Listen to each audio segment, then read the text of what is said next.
masuk ke detailnya ALU tentang combinational circuit. Nah, ini pertemuan ini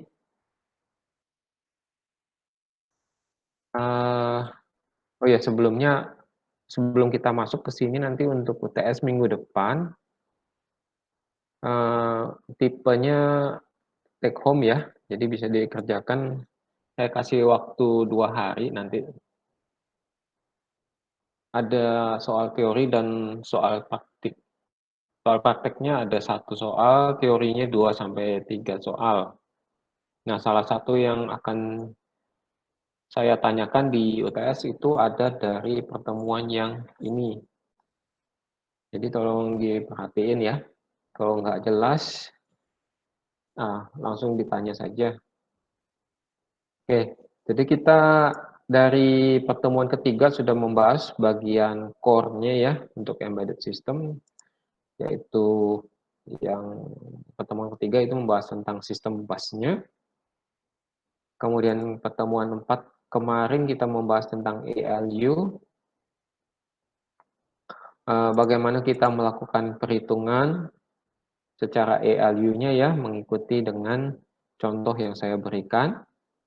Memang di PR berbeda, jadi nggak semuanya harus sama sesuai contoh yang di PPT, jadi kalian mesti bisa ya. Jadi saya memang sengaja membedakan untuk kalian sebenarnya, saya mau lihat apakah sudah paham atau belum.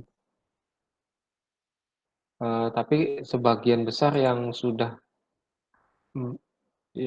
mengerjakan itu Harda, Marcella, dan Sosyan ini sudah ini ya, jawabannya udah bagus, sudah benar semua, kecuali Harda mungkin yang jawaban yang terakhirnya ada sedikit salah. Yang belum kumpul tugas terakhir Adrian dan Mira ya. Iya, Pak. Iya, aduh, belum ngerti ya, Pak. Mira pertanyaannya tadi ikutin aja yang sesuai yang ditanyakan di tugas ya. Oke, Pak. Karena ya ini yang di PPT ini memang contoh saja. Jadi nanti di tugas ataupun di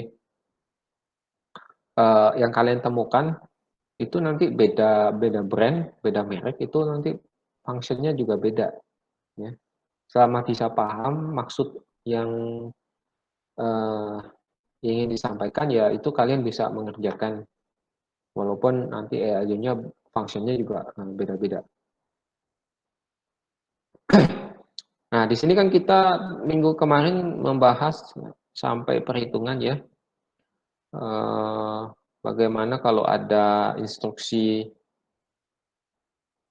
untuk melakukan perhitungan aritmatika dan logika. Nah, sebenarnya ini secara umum saja penggambaran ALU-nya. Untuk lebih spesifiknya, kita lihat ke detailnya sebenarnya di ALU itu di dalamnya itu ada sirkuit sebenarnya. Ada 2 tipe sirkuit, yaitu kombinasi dan sequence ya. Nah, ini kita di pertemuan ini kita pelajarin dulu yang combinational circuit. Nah, itu kita lihat ya introduction-nya ya. Jadi combinational circuit itu terdiri dari beberapa gerbang logika. Tidak memiliki elemen memori. Jadi secara combinational circuit tidak bisa menyimpan informasi ya. Kemudian value output itu ditentukan oleh value dari input.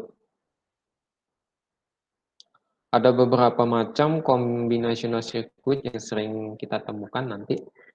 Ada namanya multiplexer, demultiplexer, encoder, decoder ya, ada half adder, ada full adder.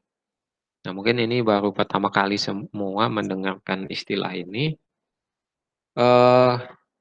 Ya, nanti diusahakan saja saya ada share video dari YouTube yang Kalau bisa dilihat nanti dipelajarin, videonya cukup, menarik. Jadi penjelasannya saya pikir, sangat sederhana sehingga kita cepet ya, bisa nangkep apa sih yang dimaksud dengan multiplexer. Saya kasih 2 video kalau nggak salah, multiplexer dan decoder ya. Nanti coba dipelajarin, dilihat videonya.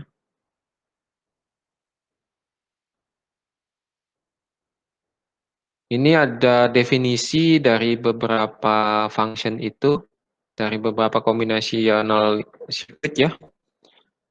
Saya mungkin masuk saja ke yang pertama, ya, multiplexer. Jadi kalau multiplexer itu kalau dilihat secara diagram ya, diagram blok itu seperti ini contohnya. Ini kita punya multiplexer 4 input ya, A, B, C, D, 1 output dengan 2 selektor atau 2 instruction input, yaitu A dan B. Nah, di dalam multiplexer ini apa sih? Nah, ini di dalamnya seperti ini functionnya. Jadi di dalam multiplexer itu ada switching ya, ada switching function. Nah, switching dari bisa switching dari I0 ke I1 ataupun ke I2 ataupun selanjutnya seperti itu. Tergantung dari inputnya multiplexer. Nah, contohnya kapan bisa switching tergantung dari instruction-nya yang diterima di A dan B ya. Kalau AB-nya contohnya dia menerima 00,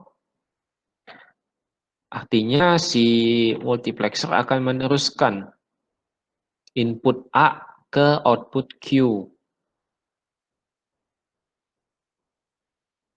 Contoh lagi untuk instruction-nya 0 dan 1 ya.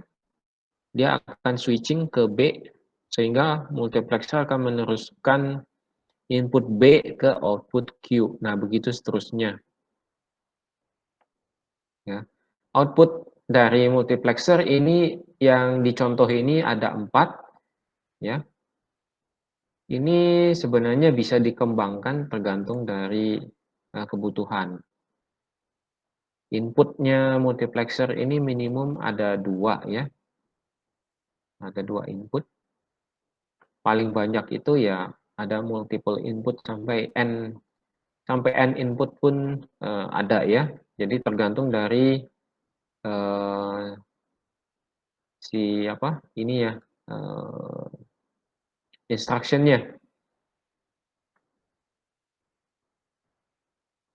Nah, kemudian kalau kita lihat secara gerbang logika,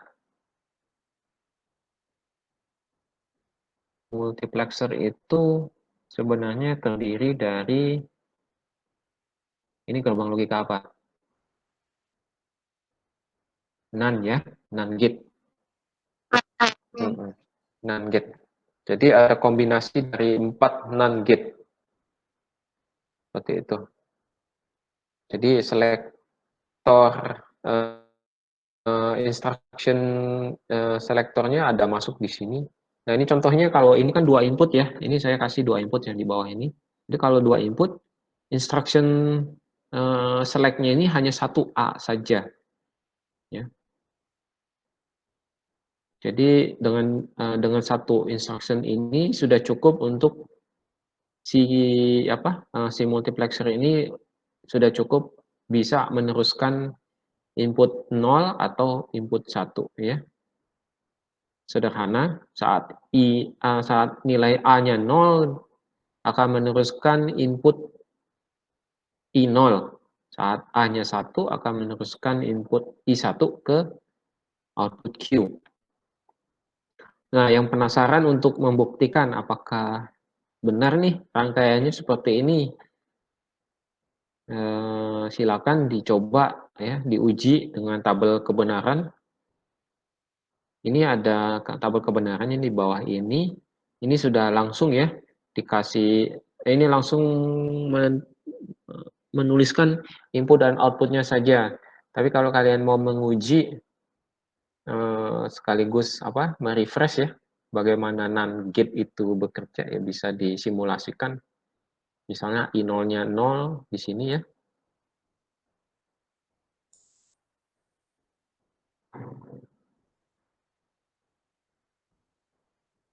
Ya, misalnya di sini I0-nya 0, kemudian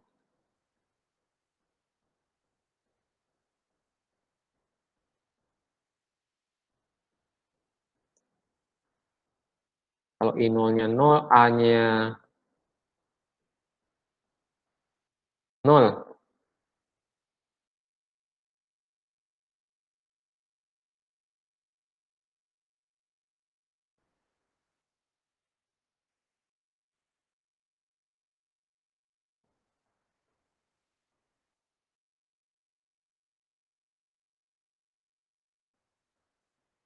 Ini 0. A-nya 0. Yang di sini nilainya apa?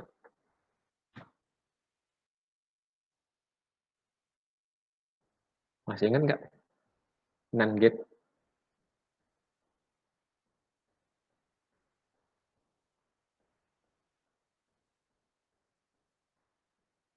I1. Hmm. 1. Benar? Ya? Iya, Pak. 0.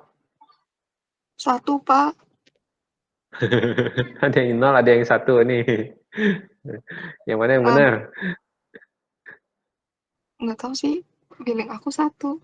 Kan dibalikin ya, Pak, not. Iya, NAND itu kan not N ya. Berarti kebalikannya ya. Oh ya, Pak, 1, Pak. Ya. Nah, jadi ini 1 contohnya ya. Kalau di sini kita kasih 1,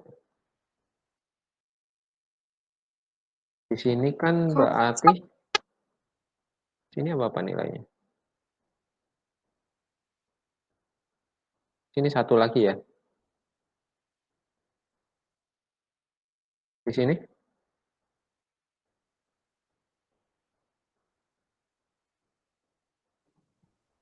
0 apa 1 1? sama 0. Apanya? Yang di sini. Oh, yang di bawahnya. Yang di bawah. 1 ya. Oh, 1 ke 0. 0, Pak. Ini kan 0 nih. Hmm. A-nya 0 kan. Ke atas sini ya. Sini 0 ya. Yang di atas ini A-nya 0. Tapi kalau 0 ini dilewatkan ke NAND gate yang ini.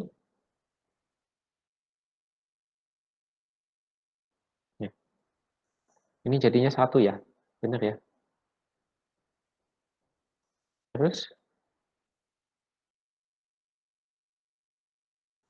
1 NAND 1.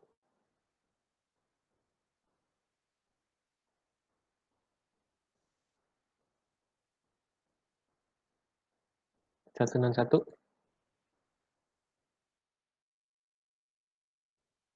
1, 6, 1.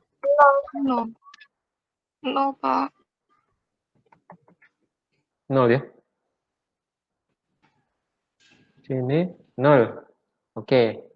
Nah, sekarang 1 NAND 0.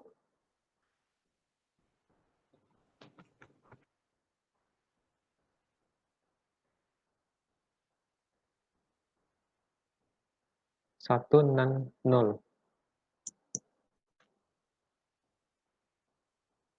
0.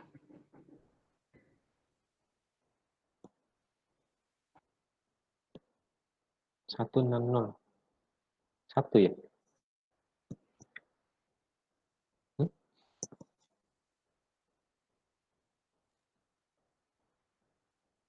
1 ya. Di sini. Iya, Pak, 1. Benar nggak ya?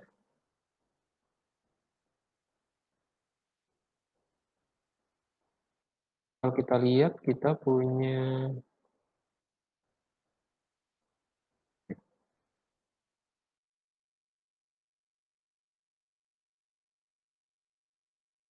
ini yang mana kita punya ya kasusnya. Berarti A-nya 0, I1-nya 1, I0-nya 0 ya. Yang ini ya berarti ya. Kasus yang di baris ke-3 ya. Nah ini ya. Ini ya. Baris ke-3 ya. Benar ya? Pengujiannya seperti itu ya. Kita coba simulasi, ternyata benar. A-nya 0, waktu I1-nya 1. Ini kan I1-nya 1 di sini.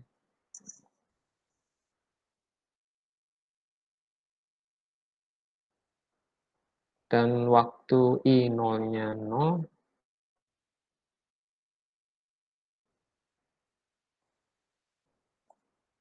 ini ya, output-nya adalah 1. Benar ya, berarti ya.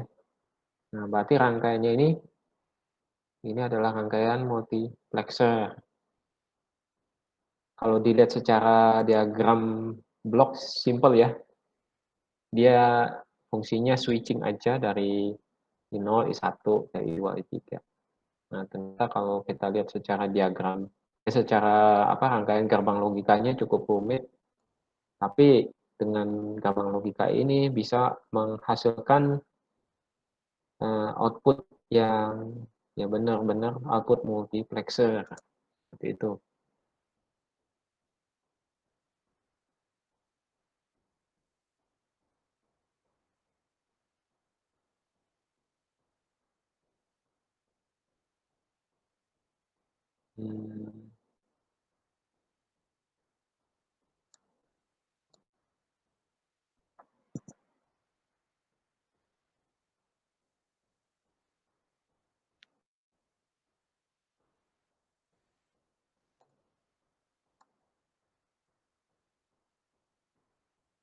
Ada yang mau ditanyakan?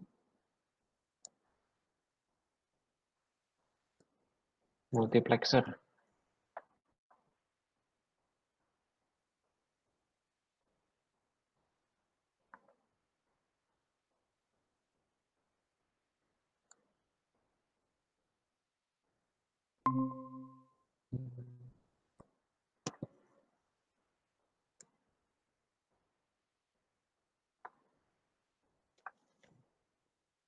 Nah, ini saya kasih contoh chipnya ya. Ini chip yang dijual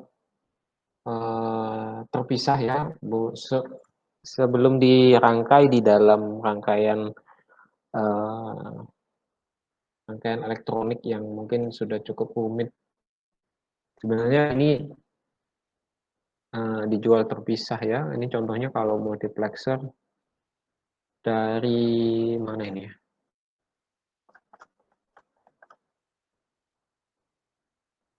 Produksi dari ST. ST itu apa ya? Sebentar, saya lihat dulu.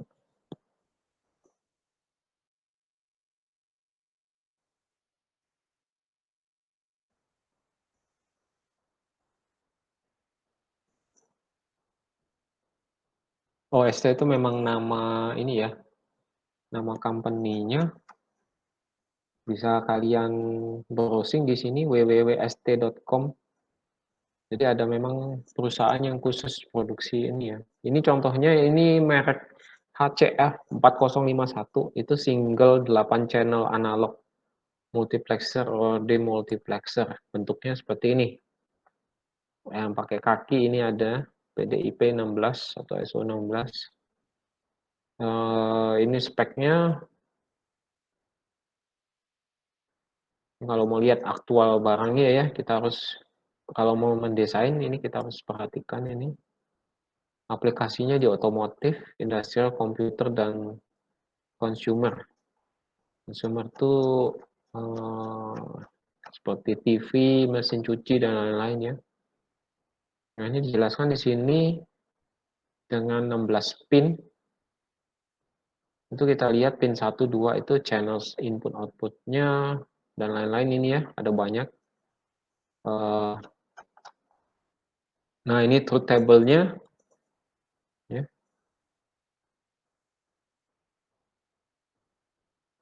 Kita lihat kalau ini C itu apa ya? C itu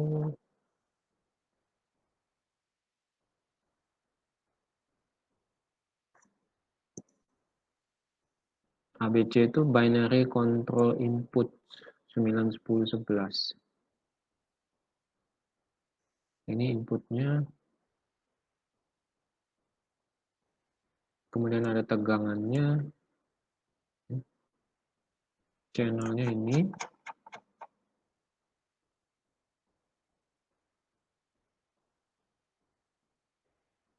Coba kita lihat lagi. Ini.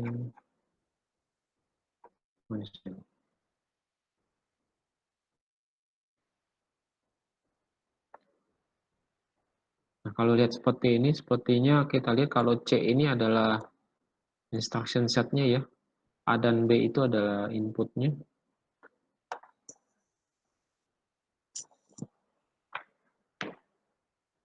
Nah, kira-kira seperti ini. Jadi, bisa jadi beda lagi ini function table-nya dengan yang di contoh yang saya kasih ya.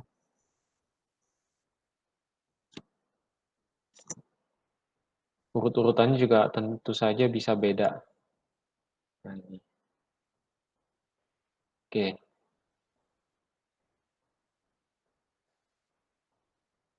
Kita balik lagi ke sini.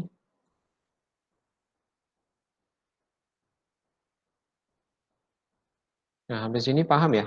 Ada pertanyaan nggak? Jadi kalau kita lihat, nih, sebelum lanjut, multiplexer, ada pertanyaan?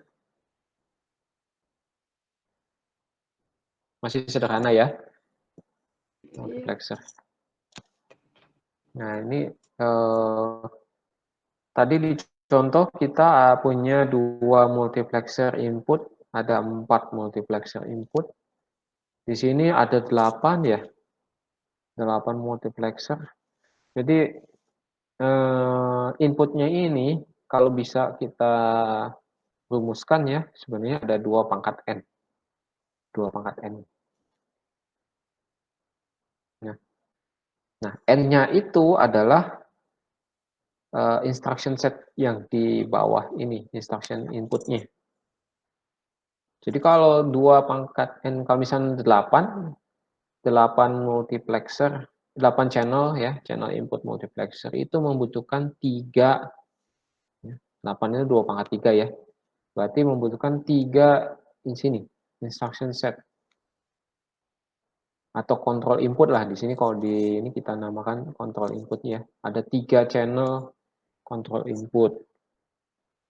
Kalau kita kembali lagi ke sini, yang ini kan 2 channel input ya. 2 channel itu 2 channel itu 2 pangkat 1 ya, betul ya. Nah, jadi hanya butuh 1 control input. Kalau 4, ini kita lihat 4. Ini juga contohnya 4 channel. 4 channel input multiplexer itu artinya 2 pangkat 2. Nah, ini membutuhkan 2 control input. Ya, sini ya, paham ya. Ini enggak susah sih. Nah, ini multiplexer. Tugasnya sederhana, hanya meneruskan nilai input. Ya, tergantung dari kontrol input yang diberikan. Kalau demultiplexer, itu juga sebenarnya kebalikan dari multiplexer. Demultiplexer itu inputnya hanya 1, outputnya yang bisa banyak. Bisa 2, bisa 4, bisa 8. Ya, kebalikannya saja. Nah, fungsi demultiplexer ini apa? Ini salah satu contohnya.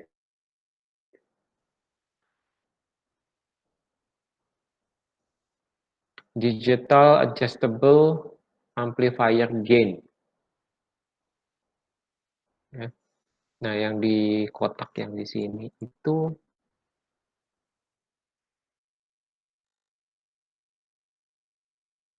Ini adalah demux-nya.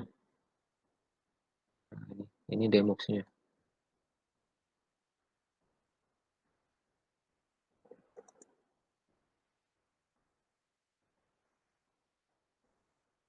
Di sini ya. Dengan switch control di bawah. Nah, ini. Fungsinya apa? Amplifier gain. Ini seperti kita mainkan memainkan suara ya, volume suara.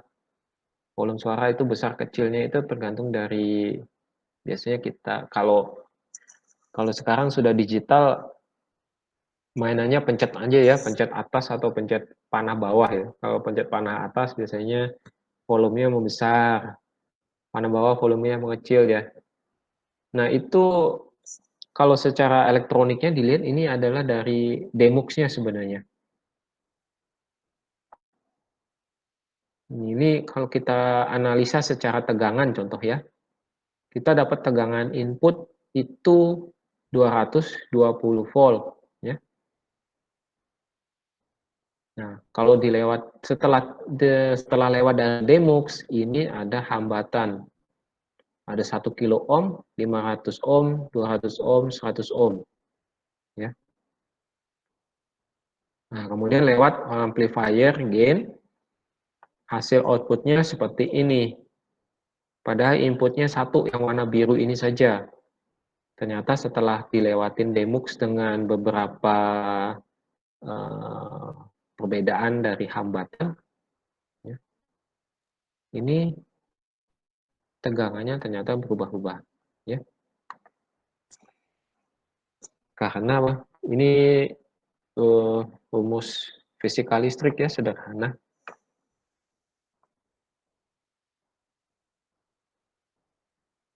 Coba saya mau tanya.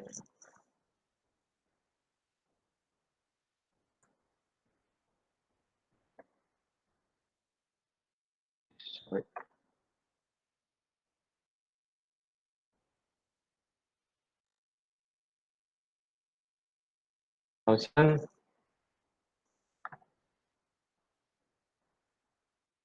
hubungan tegangan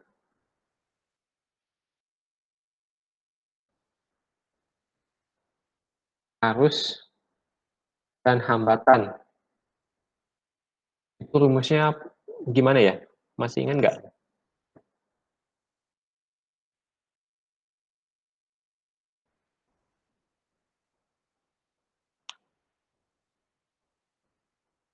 Gimana, Halo, Pak? Sosen?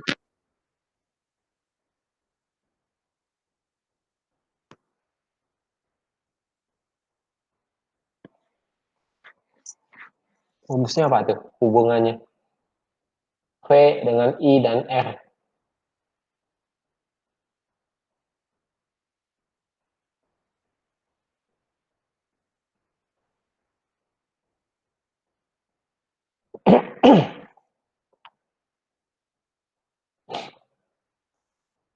Ada yang bisa jawab? Fisika listrik dapat ya? Di semester awal ya? Iya, Kak. Nah, coba masih ingat nggak? Ini kuliahnya nyambung semua loh, mata kuliahnya. Bapak maaf, pertanyaannya apa, Pak? Suara Bapak di saya agak gerenyak tadi. Itu rumusnya seperti apa? V, I, dan R. Bapak mau jawab, ini sama dengan I dikali R.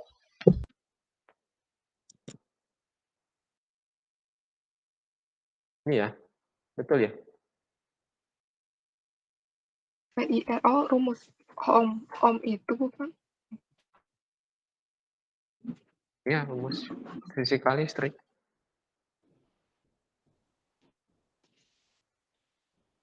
Nih, kalau seperti ini, ya, P sama dengan V sama dengan I kali Ohm? R.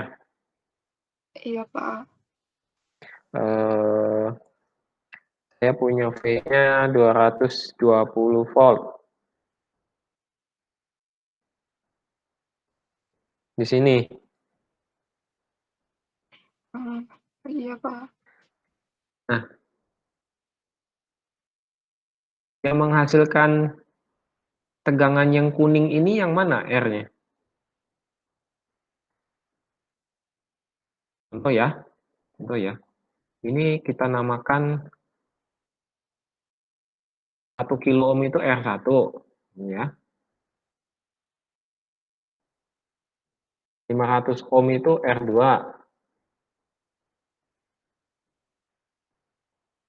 Ya. 200 ohm R3.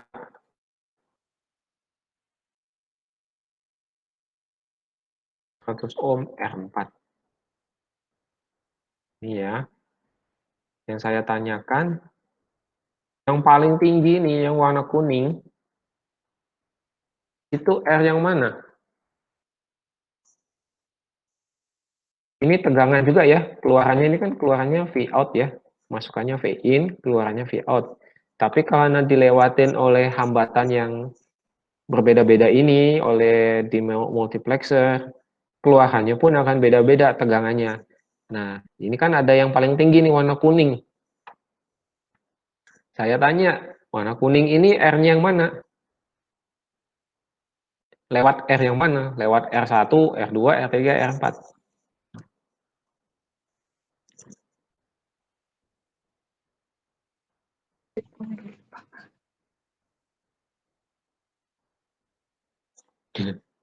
Ayo, bisa jawab.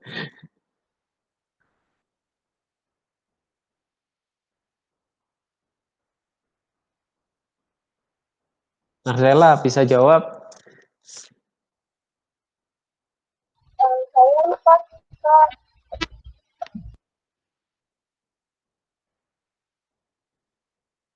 Lupa. Sosian?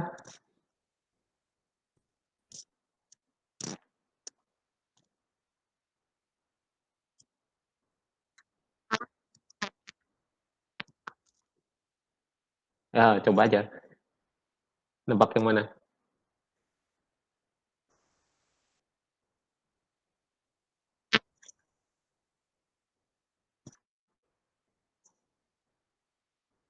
Hambatannya yang paling tinggi.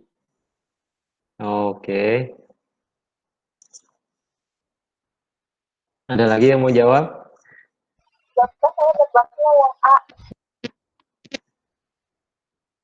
Yang A.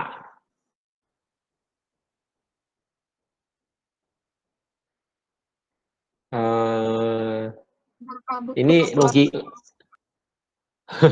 nggak perlu kalkulator. Ini logika saja ya. R itu kan hambatan ya.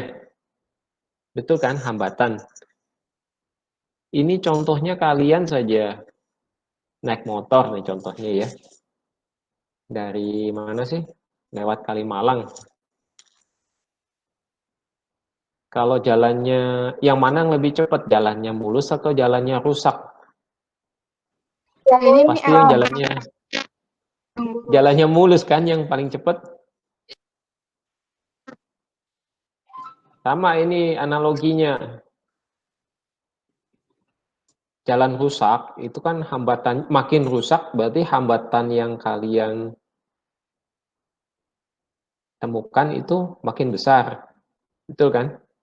Kalau hambatannya makin besar,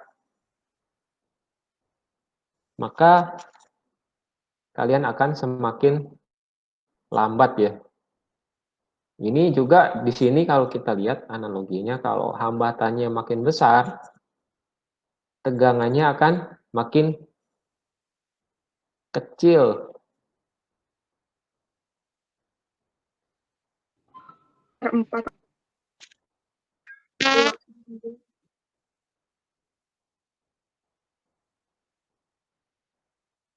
Empat ya. Iya. Ya hasilnya 2,2. Iya. Arus itu kan di mana-mana sama ya. Arus listrik ini di mana-mana sama. Tergantung dari tergantung dari apa? Tegangan dan hambatan saja sebenarnya.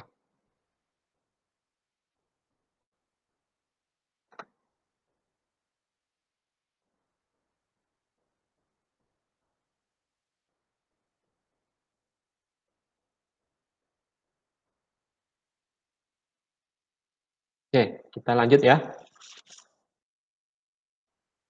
Ya, Pak. Ini half adder. Ini tuh, ini kita skip saja. Ini cukup rumit ya. Aplikasinya juga sedikit di sini.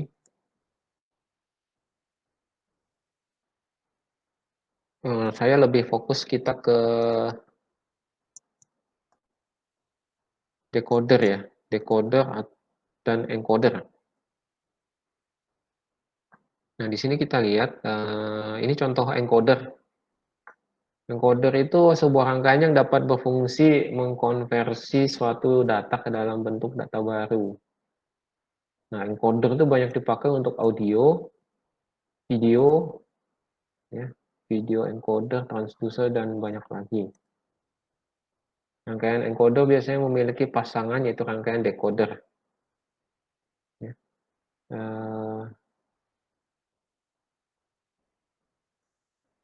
Encoder dan decoder saling bersinergi. Ini kalau kalian yang sering mendengarkan musik biasanya kan ada apa sih? Ataupun video ya, video player. Itu kalau dulu sih harus install apa namanya codec ya, codec ya. Pernah dengar nggak? CODC, CODEC ada aplikasinya itu codec. Itu dia fungsinya ini mengencode sama mengdecode. Mungkin kalau sekarang sudah jarang ya temuin. Kalau belum pernah itu, Pak. Belum pernah ya. Iya, Pak. Ini aja deh contohnya keyboard Iya. ya. Kita lihat ya kalau encoder 4 ke 2 ya. Nah, ini kita lihat kalau Y-nya 1000, outputnya 00.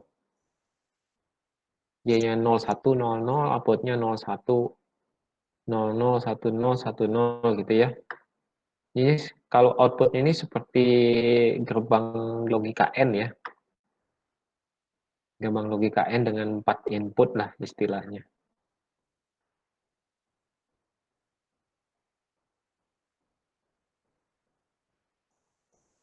Nah, encoder ini dipakai contohnya di keyboard ataupun kalkulator.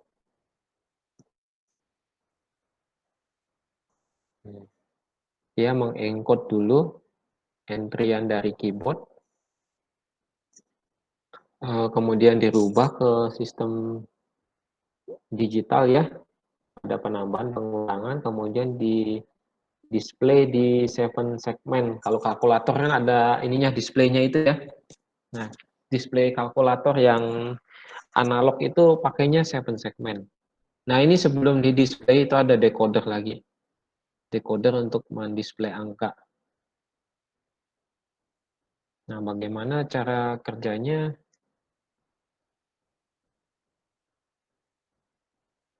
Oh, di sini nggak dijelaskan ya. Oke, nggak dijelaskan. Saya mau jelasin satu yang paling penting aplikasinya yaitu di sini decoder ya.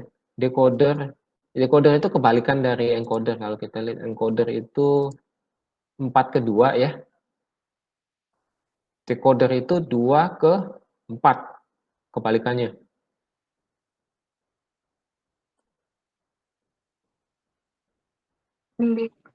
Decoder 2. Tapi decoder pun bisa ke 3 ke 8 seperti itu. Ada macam-macam. Ya seperti multiplexer tadi. Ya. Kalau multiplexer kan 2 pangkat N ya. Ini juga sama. Kalau decoder 8 output, inputnya pasti ada 3 karena N-nya 3. Encoder pun kebalikannya ya. Ini 3 ke 8 kalau decoder, encodernya 8 ke 3. Nah, kita lihat aplikasinya kemana di sini nih.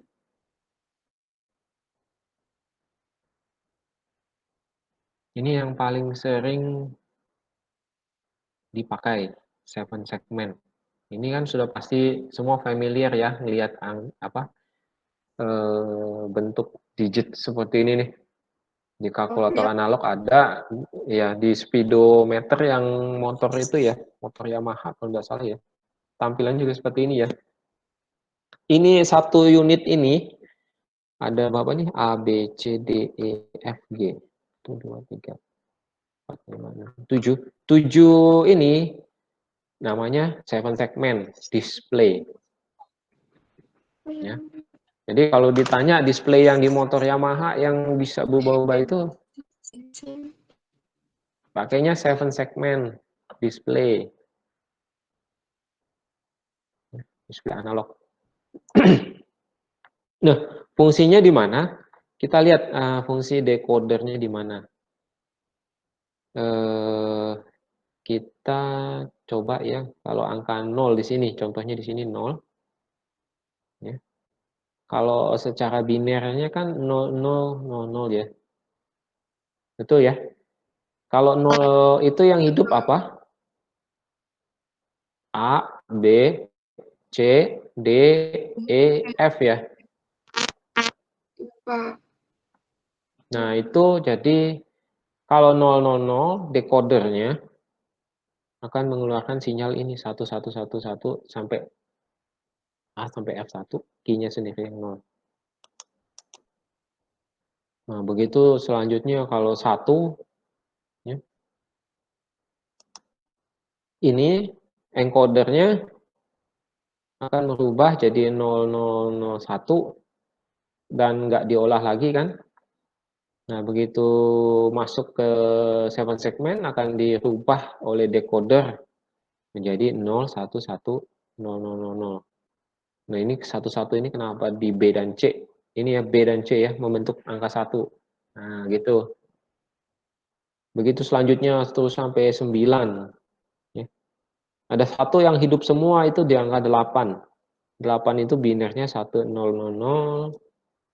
7 segmennya 1 semua, hidup semua kan di sini 88. Kalau angka 8, 7 segmennya semua hidup.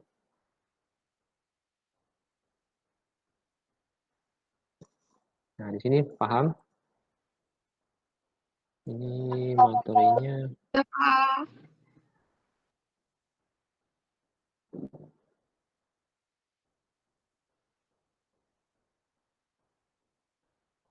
Oke.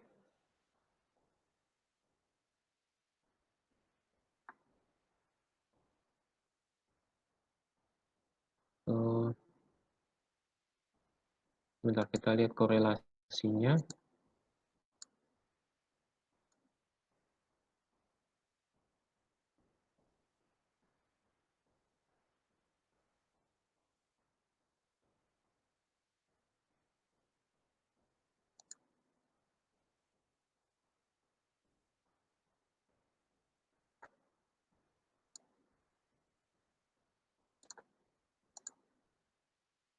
Oh, di sini nggak ditampilkan ininya ya.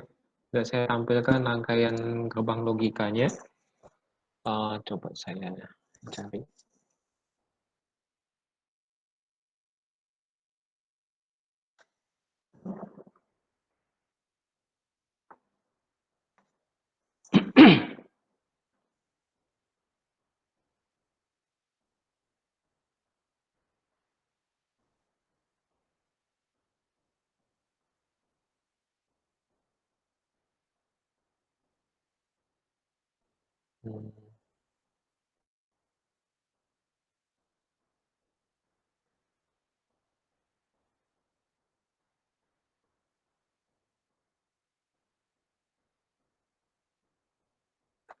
Nah, saya coba cari dulu rangkaian decodernya.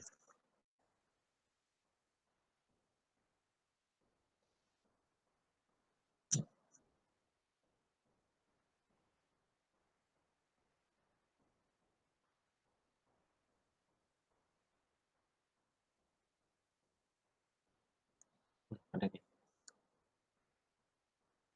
Ini kelihatan ya. Ini tuh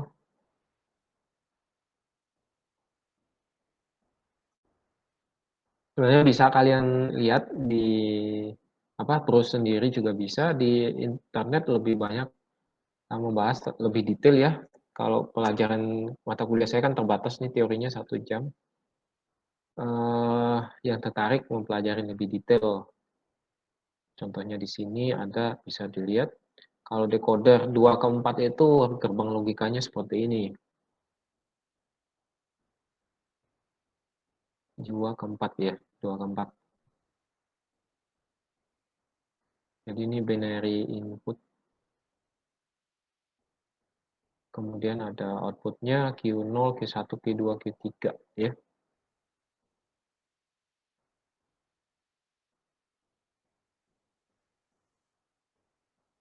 Nah, di sini ada simbol lagi nih baru, ini baru saya singgung sebentar ya, ada enable ya. Enable ini sama seperti kita menghidupkan atau mematikan suatu rangkaian listrik. Nah, fungsinya sama di sini juga ada sebenarnya standar ya, semua yang komersial komponen decoder ataupun yang tadi juga macam-macam, semua yang komersial itu ada function ini ya, enable-nya.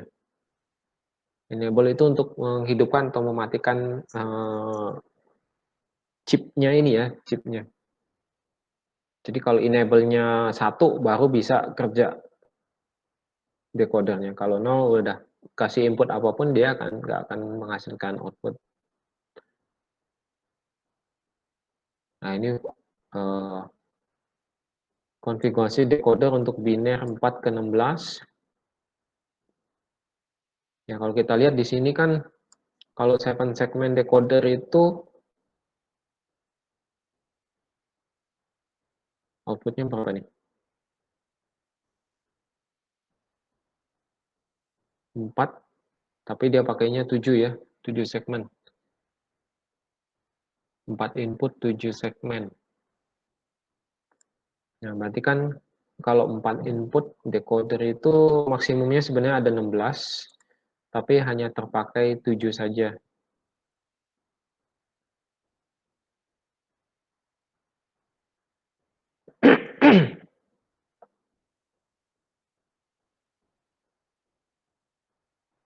Nah, ini juga rangkaiannya akan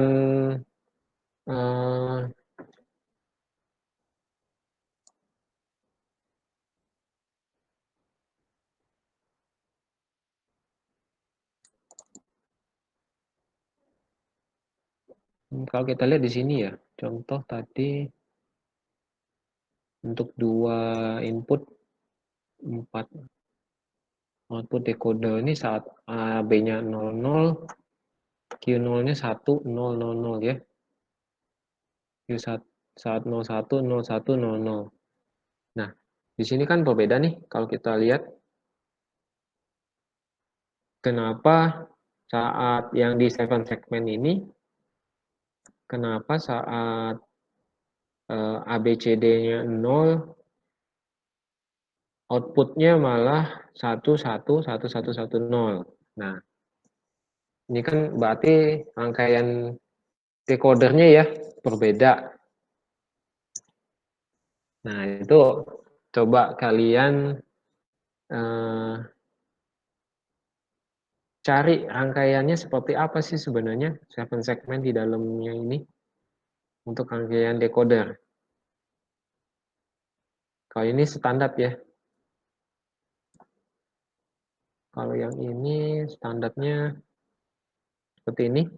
Decoder biner 2 ke 4 pakai NaN. Kalau pakai NaN, waktu ini 00 dia Q0, Q1, Q2, Q3-nya 0111. Nah.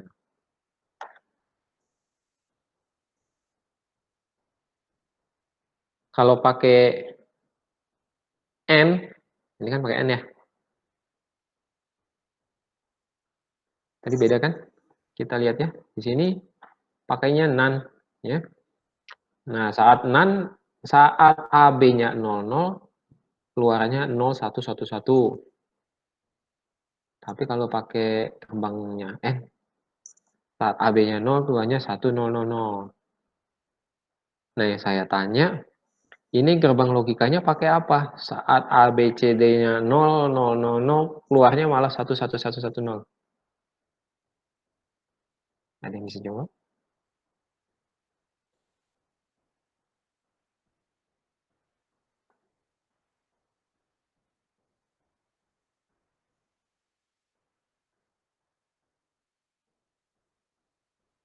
Yang ini ya? Benar nggak? Pakai NaN ya?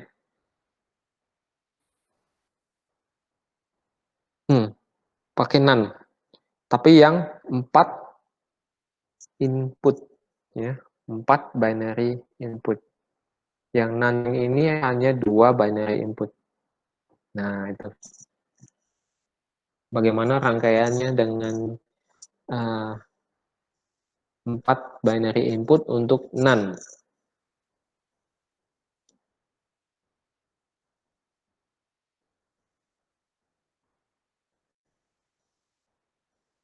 Ya. Nanti kalian kalau ini kita paham ya cara kerjanya 7 segmen, kalian bisa nanti waktu praktikum merangkai untuk menghidupkan 7 segmen ini. Tapi ya tentu saja kalau praktikum ya langsung terkoneksi ke Arduino ya. Kita tinggal coding saja dengan C++ di Arduino ya, Arduino IDE ini. Mau angka berapa keluar ya, sederhana. Tinggal Arduino aja yang ngasih perintah sinyal listriknya untuk menghidupkan 7 segmen ini. Nah, tapi di belakangnya itu ada decoder. Ini yang apa namanya? Yang kita perlu tahu istilahnya ya. Mungkin sampai saat ini kalian belum pernah dengar istilahnya ini. Hanya tahu kalau ada tampilan yang seperti ini adalah analog gitu ya. Tampilan kalkulator istilahnya. Tapi nama komersialnya itu adalah 7 segmen. Di belakangnya ada decoder. Nah, kira-kira seperti itu untuk ALU Combinational Circuit. Tadi ya seperti kita resume, combinational circuit itu ciri-cirinya apa tadi? Terdiri dari rangkaian gerbang logika, benar ya. Kemudian tidak mengandung memori, artinya tidak menyimpan informasi. Dan value input, outputnya ditentukan oleh value input. Ini benar ya. Kalau kita lihat contohnya yang sederhana saja tadi multiplexer. Multiplexer ini value outputnya ditentukan oleh inputnya ya, langsung. Begitu masuk langsung keluar. Jadi ya itu tadi yang kedua, tidak ada penyimpanan memori di sini. Karena kita lihat sendiri secara sirkuit dia begitu masuk langsung keluar ya. Paham ya? Ada pertanyaan sampai di sini?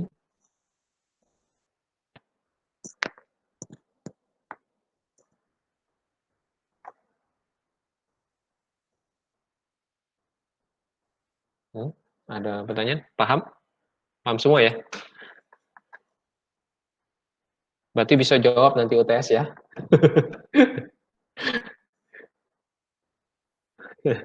Oke, sip.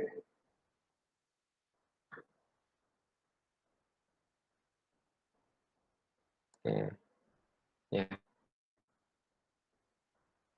Ini yang paling penting aplikasinya di komersial, 7 segmen. Oke, mungkin kalau tidak ada pertanyaan kita cukupkan dulu pertemuan kelima ya untuk teori embedded system. Nanti minggu depan hari Kamis ya nanti langsung saya publish aja soal tesnya. Kalian bisa kerjakan masing-masing ya. Jangan mencontek ataupun berbagi jawaban.